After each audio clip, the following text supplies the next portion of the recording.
Ơ Kỳ, chẳng phải là người yêu cậu đó sao? Không thể nào, anh ấy bảo đang tăng ca mà. Chắc chỉ hơi giống nhau thôi.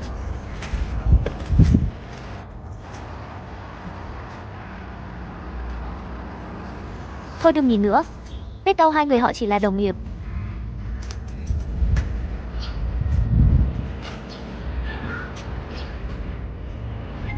Sao vậy? Không có gì, em chỉ muốn hỏi anh đang làm gì thôi. À, anh đang ở dưới tòa nhà uống cà phê. Chẳng phải anh bảo đang tăng ca sao? Anh buồn ngủ nên xuống quán cà phê bên cạnh uống một tấc cho tỉnh. Sao em không biết dưới công ty anh có quán cà phê này nhỉ?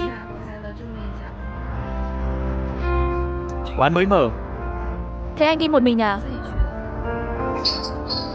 Anh đi một mình thôi, anh không nói nữa nhé. Uống xong anh nên làm việc đây.